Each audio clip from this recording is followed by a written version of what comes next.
ಎಲ್ರಿಗೂ ನಮಸ್ಕಾರಗಳು. ನಿನ್ನೆ ಕಾರಣಾಂತರಗಳಿಂದ ನಿನ್ನೆಯ ಬಗ್ಗೆ ಪ್ರಚಲಿತ ಘಟನೆಗಳ ಬಗ್ಗೆ ವಿಡಿಯೋ ಮಾಡೋಕ್ಕೆ ಸಾಧ್ಯವಾಗಿರೋದಿಲ್ಲ. ದಯಮಾಡಿ ಕ್ಷಮೆ ಇರಲಿ. ನಿನ್ನೆಯ ವಿಡಿಯೋ ಇವತ್ತು ಮಾಡ್ತಾ ಇದ್ದೀನಿ. ತಮಿಳುನಾಡಿನಲ್ಲಿ ಸಿಂಥೆಟಿಕ್ ಬಣ್ಣದ ಪಾಪಡ್ ಮಾರಾಟಕ್ಕೆ ಸಂಪೂರ್ಣವಾಗಿ ನಿಷೇಧವನ್ನ ಹೇರಿದೆ. ಸಿಂಥೆಟಿಕ್ ಬಣ್ಣ ಅಂತಂದ್ರೆ ಫುಡ್ ಅಲ್ಲಿ ಏನ ಹಾಕ್ತಾರೆ, ಆರ್ಟಿಫಿಷಿಯಲ್ ಕಲರ್ಸ್, ಅದು ಕಂಪ್ಲೀಟ್ ಆಗಿ ಬ್ಯಾನ್ ಮಾಡಿದಾರೆ. ಯಾವುದು? ತಮಿಳುನಾಡು ಆಹಾರ ಸುರಕ್ಷತೆ ಇಲಾಖೆ.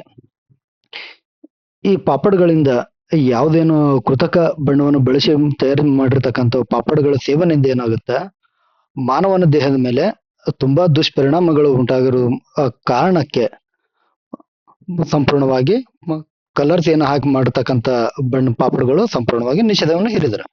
ಮುಖ್ಯವಾಗಿ ಹಳದಿ, ಕೆಂಪು, ಗುಲಾಬಿ ಮತ್ತು ಹಸಿರು ಬಣ್ಣಗಳು ಏನು ಗಾಢ ಬಣ್ಣದ ಕೃತಕ ರಾಸಾಯನಿಕ ಬಣ್ಣ ಬೆರೆಸಿ ತಯಾರಿಸುವ ಪಾಪಡ್ಗಳನ್ನು ಗುರುತಿಸಿ ಅವುಗಳು ಏನ್ ಮಾಡಿದ್ರೆ ಸಂಪೂರ್ಣವಾಗಿ ನಿಷೇಧವನ್ನು ಹೇರಿದೆ. ಆತರ ಪಾಪಡ್ಗಳು ಹೆಚ್ಚಾಗಿ ಹೋಟೆಲ್ಗಳಲ್ಲಿ, ಪ್ರವಾಸಿ ತಾಣಗಳಲ್ಲಿ, ಸಾರ್ವಜನಿಕ ಸ್ಥಳಗಳಲ್ಲಿ ಮಾರಾಟ ಮಾಡ್ತಕ್ಕಂಥದ್ದಾಗಿರ್ಬೋದು, ಜನಗಳು ಆ ಪಾಪಡ್ಗಳು ತಿನ್ನೋದಾಗಿರ್ಬೋದು ಹೆಚ್ಚಿಗೆ ಕಂಡು ಬರುವಂತ ಸಾಧ್ಯತೆಗಳು ಇದ್ವು. ಆದ ಕಾರಣ ಈ ಒಂದು ಏನು ಕೃತಕ ಬಣ್ಣ ಬಳಸಿ ತಯಾರು ಮಾಡ್ತಾರೆ ಪಾಪಡ್ಗಳು, ಸಂಪೂರ್ಣವಾಗಿ ತಮಿಳುನಾಡು ಸರ್ಕಾರ ನಿಷೇಧವನ್ನ ಹೇರಿದೆ. ಈ ಒಂದು ಆಹಾರಗಳ ಸೇವನೆಯಿಂದ ಏನಾಗುತ್ತೆ, ಮನುಷ್ಯನ ದೇಹಕ್ಕೆ ಏನು ಕ್ಯಾನ್ಸರ್ ಕಾರಕ ಅಂಶಗಳು ಡೈರೆಕ್ಟ್ ಆಗಿ ಸೇರ್ಕೊಳ್ಳುವ ಒಂದು ಕಾರಣಕ್ಕೋಸ್ಕರ ಆರೋಗ್ಯ, ಅದ್ರ ಜೊತೆಗೆ ಹಲವಾರು ಆರೋಗ್ಯ ಸಮಸ್ಯೆಗಳು ಉಂಟಾಗುವ ಒಂದು ಕಾರಣಕ್ಕೋಸ್ಕರ ತಮಿಳುನಾಡು ಸರ್ಕಾರ ಯಾವುದು ಮಿಶ್ರಿತ ಪಾಪಡ ಅಂತ ನಾವೇನ್ ಹೇಳ್ತೀವಿ, ಕೃತಕ ಅಥವಾ ಸಿಂಥೆಟಿಕ್ ಬಣ್ಣ ಅಂತ ನಾವ್ ಹೇಳ್ತೀವಿ, ಅದು ಹಾಕಿ ತಯಾರು ಮಾಡಿರ್ತಕ್ಕಂಥ ಪಾಪಡವನ್ನ ಸಂಪೂರ್ಣವಾಗಿ ನಿಷೇಧವನ್ನು ಹೇರಿದೆ. ನಿಷೇಧಿಸಿದ ಇಲಾಖೆ ಯಾವುದಂದ್ರೆ ತಮಿಳುನಾಡು ಆಹಾರ ಸುರಕ್ಷತಾ ಇಲಾಖೆ, ಫುಡ್ ಸೇಫ್ಟಿ ಡಿಪಾರ್ಟ್ಮೆಂಟ್. ಇದರಿಂದ ಏನ್ ಆರೋಗ್ಯದ ಮೇಲೆ ದುಷ್ಪರಿಣಾಮ ಉಂಟಾಗ್ತದ, ಜೊತೆಗೆ ಕ್ಯಾನ್ಸರ್ ಕಾರಕ ಅಂಶಗಳು ಸೇರ್ಕೊಂಡಿರ್ತಕ್ಕಂಥ ಉದ್ದೇಶಕ್ಕೆ. ಇದು ಯಾವುದು? FSSAI ಅಂದ್ರೆ food safety and standard authority of India. ಈ food safety and standards act 2006 ಅಲ್ಲಿ ಅಂದ್ರೆ 2006ರಲ್ಲಿ ಭಾರತ ಸರ್ಕಾರ ಈ ಒಂದು ಆಕ್ಟ್ ಜಾರಿಗೆ ತಂದು ಪ್ರತಿಯೊಂದು ಆಹಾರ ಕಲಬೆರಕೆ ಆಗದಿರೋ ತರ ಆಹಾರ ಸುರಕ್ಷತೆ ಬಗ್ಗೆ ಕಾಳಜಿ ವಹಿಸೋಕೋಸ್ಕರ ಈ ಒಂದು ಆಕ್ಟ್ ನ ಜಾರಿಗೆ ತಂದಿದೆ. ಈಗ ಇದ್ರ ಮೇಲೆ ಕೆಲವೊಂದಿಷ್ಟು ಸಂಭವನೀಯ ಪ್ರಶ್ನೆಗಳು ಏನಾದ್ರೂ ನಮ್ಗೆ ಕಾಂಪಿಟೇಟಿವ್ ಎಕ್ಸಾಮ್ಸ್ ಅಲ್ಲಿ ಬರೋದೇ ಆದ್ರೆ ಈ ತರ ಕೇಳ್ಬೋದು ಅಂತ ಕೆಲವೊಂದಿಷ್ಟು ಪ್ರಶ್ನೆಗಳನ್ನ ನಾ ರೆಡಿ ಮಾಡಿದ್ದೀನಿ. ಸಿಂಥೆಟಿಕ್ ಬಣ್ಣ ಮಿಶ್ರಿತ ಪಾಪಡ್ ಅಥವಾ ಹಾಪಡ್ ಅಂತ ಕರೀತಾರೆ ಕೆಲವೊಂದಿಷ್ಟು ಕಡೆ, ಮಾರಾಟವನ್ನು ಸಂಪೂರ್ಣವಾಗಿ ನಿಷೇಧ ಮಾಡಿರ್ತಕ್ಕಂಥ ರಾಜ್ಯ ಯಾವುದು ಅಂತಂದ್ರೆ ತಮಿಳುನಾಡು ಸರ್ಕಾರ. ಭಾರತ ಆಹಾರ ಸುರಕ್ಷತೆಯನ್ನು ನಿಯಂತ್ರಿಸುವ ರಾಷ್ಟ್ರೀಯ ಸಂಸ್ಥೆ ಯಾವುದು? FSSAI ಅಂದ್ರೆ food safety and standard authority. ಈ ಆಹಾರ ಸುರಕ್ಷತೆ ಮತ್ತು ಮಾನದಂಡಗಳ ಕಾಯ್ದೆ ಯಾವ ವರ್ಷ ಜಾರಿ ಆಯಿತು? 2006ರಲ್ಲಿ. ಇದು ಒಂದೇ ಪಾಯಿಂಟ್. ಇದು ಎರಡನೇದಾಗಿ ನಾವು ನೋಡೋದಾದ್ರೆ ಭಾರತದಲ್ಲಿ ಪ್ಲಾಸ್ಟಿಕ್ ಅಥವಾ ಪಾಲಿಮರ್ ಕರೆನ್ಸಿ ನೋಟುಗಳ ಕುರಿತು ಇತ್ತೀಚಿನ ಸುದ್ದಿಗಳು. ನಮ್ಮ ಭಾರತೀಯ ರಿಸರ್ವ್ ಬ್ಯಾಂಕ್ ನಮ್ಮ ದೇಶದಲ್ಲಿ ಪಾಲಿಮರ್ ಅಥವಾ ಪ್ಲಾಸ್ಟಿಕ್ ಕರೆನ್ಸಿ ನೋಟುಗಳನ್ನ ಪರಿಚಯಿಸುವ ಒಂದು ವಿಚಾರವನ್ನ ಮಾಡಿದೆ. ಅದು ಸ್ಟಾರ್ಟಿಂಗ್ ಯಾವುದು 10 ರೂಪಾಯಿ ಮತ್ತೆ 20 ರೂಪಾಯಿ ನೋಟುಗಳು ಪರಿಚಯ ಮಾಡಬೇಕು ಅಂತ ಒಂದು ಯೋಜನೆಯನ್ನು ರೂಪಿಸ್ತಿದೆ. ಈ ಒಂದು ಪಾಲಿಮರ್ ನೋಟುಗಳ ಯಾಕೆ ಬಳಸ್ತಾರೆ, ಅದು ಯಾಕೆ ನಾವು ಜಾರಿಗೆ ತರಬೇಕು ನಮ್ಮ ಭಾರತ ಸರ್ಕಾರ, ಅದರಿಂದ ಪ್ರಯೋಜನಗಳು ಏನು ಅಂತಂದ್ರೆ ಕೆಲವಷ್ಟು ನಾವು ಪ್ರಯೋಜನಗಳು ನೋಡೋದಾದ್ರೆ ಸಾಮಾನ್ಯವಾಗಿ ಕಾಗದದ ನೋಟುಗಳಿಗಿಂತ 2ರಿಂದ 3 ಪಟ್ಟು ಹೆಚ್ಚು ತಂಬಾಳಿಕೆ ಬರ್ತದೆ. ಆ ನೀರು ಮತ್ತು ತೇವಾಂಶದಿಂದ ಸುಲಭವಾಗಿ ಹಾಳಾಗೋದಿಲ್ಲ. ಇದರಿಂದ ನಕಲಿ ನೋಟುಗಳು ತಯಾರಿಸುವುದು ಕೂಡ ತುಂಬಾ ಕಷ್ಟಕರ. ಸ್ವಚ್ಛವಾಗಿ ಮತ್ತು ಉತ್ತಮ ಸ್ಥಿತಿಯಲ್ಲಿ ಯಾವಾಗ್ಲೂ ಇಡಬಹುದು. ಯಾವಾಗ ಇದು ಬಿಡುಗಡೆ ಮಾಡ್ಬೇಕು ಅಂತ RBI ಅಧಿಕೃತವಾಗಿ ಇನ್ನೂ ದಿನಾಂಕವನ್ನು ಘೋಷಣೆ ಮಾಡಿಲ್ಲ.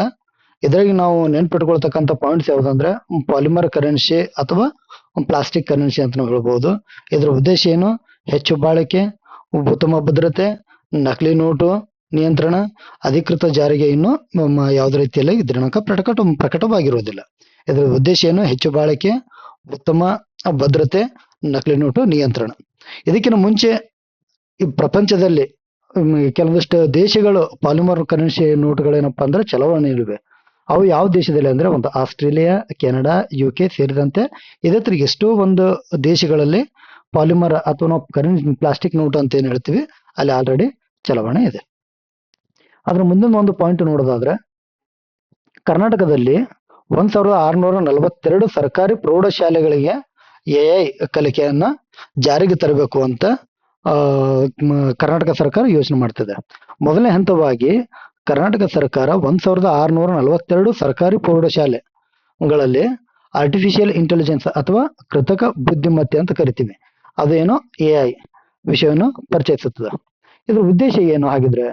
ವಿದ್ಯಾರ್ಥಿಗಳಿಗೆ ಹೊಸ ತಂತ್ರಜ್ಞಾನದ ಬಗ್ಗೆ ತಿಳುವಳಿಕೆ ನೀಡೋದು. ಅಂದ್ರೆ ಇವಾಗ ಬದಲಾಗುತ್ತಿರುವ ಒಂದು ಪ್ರಪಂಚದಲ್ಲಿ ಎಲ್ಲಾ ಮಕ್ಕಳು ಏನೋ ಒಂದು ಟೆಕ್ನಾಲಜಿಯಲ್ಲಿ ಇಂಪ್ರೂವ್ಮೆಂಟ್ ಆಗ್ಬೇಕು, ಒಂದು ಆರ್ಟಿಫಿಷಿಯಲ್ ಇಂಟೆಲಿಜೆನ್ಸ್ ನ ಬಳಸೋದು ಗೊತ್ತಾಗಬೇಕು ಅನ್ನೋ ಒಂದು ಕಾರಣಕ್ಕೆ ಆ ಸರ್ಕಾರ ಈ ಒಂದು ಯೋಜನೆ ಮಾಡಿದೆ. AI ಜೊತೆಗೆ ಬರೀ ಆರ್ಟಿಫಿಷಿಯಲ್ ಇಂಟೆಲಿಜೆನ್ಸ್ ಅಂದ್ರೆ ಅದು ಒಂದೇ ಅಲ್ಲ, ಅದ್ರ ಜೊತೆಗೆ ಕೋಡಿಂಗ್, ರೋಬೋಟಿಕ್ಸ್, ಮಷಿನ್ ಲರ್ನಿಂಗ್ ಮುಂತಾದ ಮೂಲಭೂತ ಜ್ಞಾನ ಕಲಿಸುವಂತ ಒಂದು ಯೋಜನೆಯನ್ನ ಜಾರಿಗೆ ತಂದಿದೆ. ಕರ್ನಾಟಕ ಸರ್ಕಾರ ಒಟ್ಟು ನಮ್ಮ ರಾಜ್ಯದಲ್ಲಿ 1642 ಶಾಲೆಗಳಲ್ಲಿತ್ತಂದ್ರೆ ಅದರಲ್ಲಿ ಒಟ್ಟು ಬೆಂಗಳೂರು ಶಾಲೆಗಳು ಎಷ್ಟು 81 ಶಾಲೆಗಳಲ್ಲಿ ಉದ್ದೇಶವನ್ನು ಹೊಂದಿದೆ. ಇದ್ರ ಉದ್ದೇಶ ಏನು? ವಿದ್ಯಾರ್ಥಿಗಳಿಗೆ ಆರ್ಟಿಫಿಷಿಯಲ್ ಇಂಟೆಲಿಜೆನ್ಸ್ ಹಾಗೂ ಹೊಸ ತಂತ್ರಜ್ಞಾನ ಪರಿಚಯ ಮಾಡಿಸ್ಕೊಡೋದು ಒಂದು ಸರ್ಕಾರವನ್ನ ಯೋಚನೆ ಮಾಡಿದೆ. ಇದಕ್ಕೆ ವಿದ್ಯಾರ್ಥಿಗಳಿಗೆ ವಾರಕ್ಕೆ ಸುಮಾರು ಏನಿಲ್ಲ ಅಂದ್ರೆ ಕನಿಷ್ಠ 20 ನಿಮಿಷಗಳಾದ್ರೂ ತರಗತಿ ಮೂಲಕ AI ಕಲಿಸ್ಕೊಡ್ತಾರೆ. AI ಅಂತಂದ್ರ ಮಾನವನಂತೆ ಯೋಚಿಸಿ ಕೆಲಸ ಮಾಡುವ ಕಂಪ್ಯೂಟರ್ ಒಂದು ತಂತ್ರಜ್ಞಾನ ಅಂತ ನಾವು ಹೇಳ್ಬೋದು. ಏನು ಕೃತಕ ಬುದ್ಧಿಮತ್ತೆ ಅಂದ್ರೆ ಆರ್ಟಿಫಿಷಿಯಲ್ ಇಂಟೆಲಿಜೆನ್ಸ್.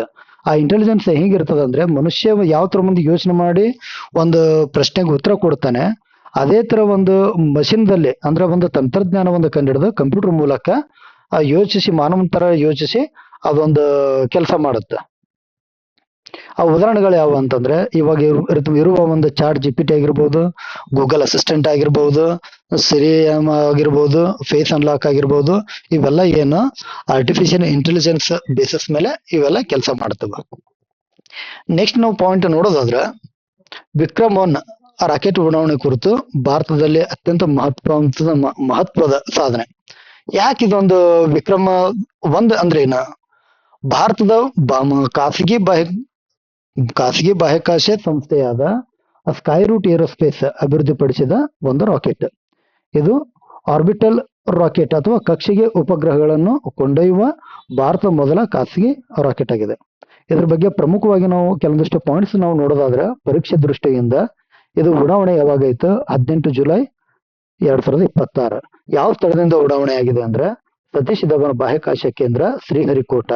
ಇದರದ ಮಿಷನ್ ಹೆಸರು ಏನಪ್ಪಾ ಅಂದ್ರೆ ಆಗಮನ ಅಂತ. ಇದನ್ನ ನಾವು ನೆನ್ಪಿಟ್ಕೊಳ್ಬೇಕು, ಆಗಮನ ಅಂತಕ್ಕಂತ. ಯಾಕಂದ್ರೆ ಪರೀಕ್ಷೆಗೆ ಇದೇ ತರ ಪಾಯಿಂಟ್ ಅಲ್ಲೇ ಕಾನ್ಸಂಟ್ರೇಟ್ ಮಾಡ್ತಾರೆ ಅವರು. ಅಭಿವೃದ್ಧಿಪಡಿಸಿದ ಸಂಸ್ಥೆ ಯಾವುದು ಅಂತಂದ್ರೆ ಸ್ಕೈರೂಟ್ ಏರೋಸ್ಪೇಸ್. ಈ ಸಂಸ್ಥೆಯಲ್ಲಿ ಹೈದರಾಬಾದ್ ಸಂಸ್ಥೆ ಇದು ಯಾಕೆ ನಮಗೆ ಇತಿಹಾಸ ಅಂತ ಕರೆಸ್ಕೊಳ್ತದೆ? ಭಾರತ ಇತಿಹಾಸದಲ್ಲೇ ಖಾಸಗಿ ಸಂಸ್ಥೆ ನಿರ್ಮಿಸಿದ ಮೊದಲ ರಾಕೆಟ್ ಯಶಸ್ವಿಯಾಗಿ ಭೂಮಿಯ ಕಕ್ಷೆಗೆ ಇದೊಂದು ತಲುಪಿದೆ. ಇದರಿಂದ ಭಾರತದಲ್ಲಿ ಕಂಪನಿಗಳ ಮೂಲಕ ಕಕ್ಷೆಗೆ ರಾಕೆಟ್ ಕಳಿಸುವ ಸಾಮರ್ಥ್ಯ ಹೊಂದಿದ ಪ್ರಮುಖ ರಾಷ್ಟ್ರಗಳ ಸಾಲಿನಲ್ಲಿ ನಮ್ಮ ಭಾರತ ದೇಶ ಕೂಡ ಒಂದು ಸಾಮರ್ಥ್ಯವನ್ನು ಪಡೆದಿದೆ. ಈ ರಾಕೆಟ್ ಸಾಮರ್ಥ್ಯ ನಾವು ನೋಡೋದಾದ್ರೆ ಸುಮಾರು 350 kg ತೂಕದ ಉಪಗ್ರಹ LEO ಅಥವಾ ಲೋ ಅರ್ತ್ ಆರ್ಬಿಟ್ಗೆ ಕೊಂಡೊಯ್ಯಬಹುದು. ಸುಮಾರು 450 ಕಿಲೋಮೀಟರ್ ಎತ್ತರದ ಕಕ್ಷೆಗೆ ತಲುಪುವ ಸಾಮರ್ಥ್ಯವನ್ನು ಇದು ಹೊಂದಿದೆ. ಇದು ನಾವು ಮುಂದುವರೆದು ನೋಡೋದಾದ್ರೆ ಕಾರ್ಬನ್ ಕಾಂಪೋಸಿಟ್ ರಚನೆ, ಘನ ಇಂಧನ ಹಂತಗಳು ಹಾಗೂ 3D ಮುದ್ರಿತ ದ್ರವ ಎಂಜಿನ್ ತಂತ್ರಜ್ಞಾನ ಇದರಲ್ಲಿ ಯಾವುದು ವಿಕ್ರಮ್-1 ರಾಕೆಟ್ ದಲ್ಲಿ ಬಳಸಿದ್ದಾರೆ. ಈ ಉಡಾವಣೆಯ ಒಂದು ಮಹತ್ವದ ಉದ್ದೇಶ ಏನಂತಂದ್ರೆ ಭಾರತದಲ್ಲಿ ಖಾಸಗಿ ಬಾಹ್ಯಾಕಾಶ ಉದ್ಯಮಕ್ಕೆ ದೊಡ್ಡ ಉತ್ತೇಜನವನ್ನು ನೀಡುವ ಒಂದು ಉದ್ದೇಶ ಆಗಿರ್ತದೆ. ಜೊತೆಗೆ ವಾಣಿಜ್ಯ ಉಪಗ್ರಹ ಉಡಾವಣೆಯಲ್ಲಿ ಭಾರತದ ಅವಕಾಶಗಳು ಹೆಚ್ಚುತ್ತವ. ಇದ್ರ ಜೊತೆಗೆ ಏನು ಅಂತಂದ್ರೆ ಹೊಸ ಉದ್ಯೋಗ, ಹೂಡಿಕೆ, ತಂತ್ರಜ್ಞಾನ ಅಭಿವೃದ್ಧಿಗೆ ಬಹಳ ಸಹಕಾರಿ ಕೊಡುತ್ತದೆ. ಜಾಗತಿಕ ಬಾಹ್ಯಾಕಾಶ ಮಾರುಕಟ್ಟೆಯಲ್ಲಿ ಭಾರತ ಸ್ಪರ್ಧಾತ್ಮಕ ಸ್ಥಾನ ಕೂಡ ಇದರಿಂದ ಬದಲಾಗುತ್ತೆ. ಎಲ್ರು ತಾವು ವಿಡಿಯೋ ನೋಡಿದ್ರ ಅಂತ ಅನ್ಕೊಂಡಿದ್ದೇನೆ. ಮತ್ತೆ ಏನಾದ್ರೂ ತಾವು ಪ್ರಶ್ನೆಗಳು ಕೇಳಬೇಕಾಗಿದ್ರು ಕೂಡ ಇದಕ್ಕೊಂದು ಕಮೆಂಟ್ ಮಾಡಿ ಸಾಧ್ಯ ಆದಷ್ಟು ಬೇಗ ಉತ್ತರ ಕೊಡೋ ಪ್ರಯತ್ನ ಮಾಡ್ತೀನಿ. ಮುಂದಿನ ದಿನಗಳಲ್ಲಿ ಮತ್ತೆ ಬೇರೆ ವಿಡಿಯೋ ಟು ಟೈಮ್ ತರಿಸೋ ಒಂದು ಪ್ರಯತ್ನ ಮಾಡ್ತೇನೆ. ಎಲ್ರು ಈ ಒಂದು ವಿಡಿಯೋ ವೀಕ್ಷಣೆ ಮಾಡೋದಕ್ಕೆ ತಮಗೆಲ್ಲರಿಗೂ ಧನ್ಯವಾದಗಳು. ಹಾಗೆ ಎಲ್ರು ಕೂಡ ಸಬ್ಸ್ಕ್ರೈಬ್, ಲೈಕ್ಸ್ ಮಾಡಿ, ಇದೊಂದು ಪ್ರತಿಯೊಬ್ರು ಶೇರ್ ಕೂಡ ಮಾಡಿ ಈ ಒಂದು ಚಾನಲ್ಗೆ ಪ್ರೋತ್ಸಾಹಿಸಬೇಕಂತ ತಮ್ಮಲ್ಲಿ ಕೇಳ್ಕೊತಿದ್ದೇನೆ. ನಮಸ್ಕಾರಗಳು.